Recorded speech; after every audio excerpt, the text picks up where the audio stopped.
هشدار هواشناسی نسبت به کاهش 5 تا 10 درجه دما در 21 استان. سازمان هواشناسی نسبت به بارش برف و باران و کاهش 5 تا 10 درجه دما در 21 استان کشور و سرمازدگی محصولات کشاورزی در شرق و جنوب کشور خبر داد. سازمان هواشناسی با صدور هشدار زرد رنگ بارش برف و باران، کاهش محسوس دما بین 5 تا 10 درجه سانتیگراد و مه‌آلودگی را امروز 16 آذر ماه برای استان‌های آذربایجان شرقی، اردبیل، همدان، زنجان، خراسان جنوبی، یزد، چهارمحال و بختیاری، اصفهان، گیلان، مازندران، گلستان، خراسان شمالی، هرمزگان و شمال سیستان و بلوچستان و همچنین فردا 17 آذر ماه برای استان‌های گیلان، مازندران، گلستان، خراسان شمالی، خراسان رضوی، شمال سمنان، قزوین، البرز، تهران، قم و شمال اصفهان پیش بینی می‌کنه. حاکمیت این شرایط سه‌شنبه 18 آذر ماه برای استان‌های خراسان شمالی، خراسان رضوی، جنوب استان‌های سیستان و بلوچستان و کرمان دور از انتظار نیست. بنابراین احتمال آب گرفتگی معابر، احتمال وارد شدن خسارت به محصولات کشاورزی به دلیل کاهش دما، بارش برف در شهرهای واقع در نوار شمالی کشور، بارش برف در مناطق کوهستانی و سردسیر، یخزدگی، کولاک برف و کاهش دید در جاده‌های کوهستانی وجود داره. سازمان هواشناسی در این شرایط احتیاط در تردد به ویژه در عبور از گردنه‌ها، آماده کردن تجهیزات برفروبی درون شهری و برون شهری، مجهز کردن خودروها به وسایل ایمنی و گرمایشی و احتیاط در فعالیت‌های کوهنوردی رو توصیه می‌کنه. این سازمان همچنین با صدور هشدار نارنجی رنگ گفته کاهش دما و سرمازدگی محصولات کشاورزی سه‌شنبه 18 آذر ماه برای استان‌های سیستان و بلوچستان، هرمزگان، خراسان جنوبی،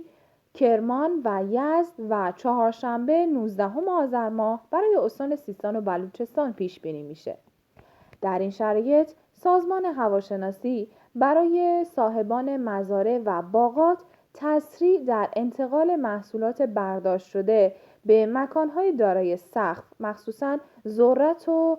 سیفیجات، حفاظت از نهالهای جوان با گونی پیچی و پوشش پلاستیکی و پوشش سطح مزارع سیب زمینی و آبیاری شبانه برای صاحبان سالن‌های پرورش قارچ، گلخانه و انواع تهویه، تنظیم دما و تأمین سوخت سالن‌ها با توجه به کاهش دما، کنترل دما و رطوبت انبارها با توجه به افزایش رطوبت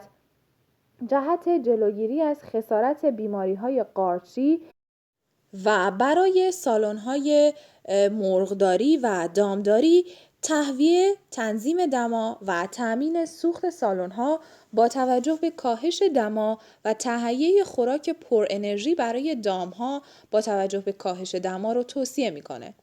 صاحبان استخرهای پرورش ماهی خودداری از کوددهی به استخرهای پرورش ماهی گرمابی و کاهش غذادهی به میزان نصف نرمال به دلیل ابرناکی و کاهش دما، عشایر و زنبورداران عایق‌بندی و محافظت از کندوها در مقابل کاهش دما و وزش باد و تغذیه کمکی کلونی‌ها جهت زمستان گذرانی رو مد نظر قرار بدن. در زمینه ماشینالات و ادوات کشاورزی، تخلیه آب و جمع‌آوری لوله‌ها،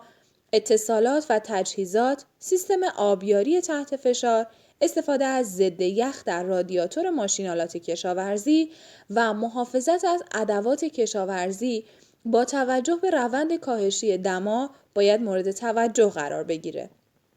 هشدار زرد رنگ همچنین به این معنیه که پدیده جوی رخ میده که ممکنه در سفرها و انجام کارهای روزمره اختلالاتی ایجاد بشه. این هشدار برای آگاهی مردم صادر میشه تا بتونن آمادگی لازم رو برای مواجهه با پدیده‌های جوی داشته باشن که از حالت معمول کمی شدت بیشتری داره. از سوی دیگه مسئولان هم در جریان این هشدارها قرار میگیرن تا اگه لازم باشه تمهیداتی رو اندیشه کنند. در هشدار نارنجی رنگ سازمان هواشناسی پیش بینی میشه که پدیده جوی اثرات منفی به دنبال داشته باشه و خسارت‌های احتمالی رو سبب بشه. هشدار نارنجی برای آماده باش دستگاه‌های مسئول برای مقابله با یک پدیده خسارتزا صادر میشه. اگه از این ویدیو خوشتون اومده لطفاً لایکش کنید و حتماً کانال ما رو برای اخبار جدید و ویدیوهای بیشتر سابسکرایب کنید.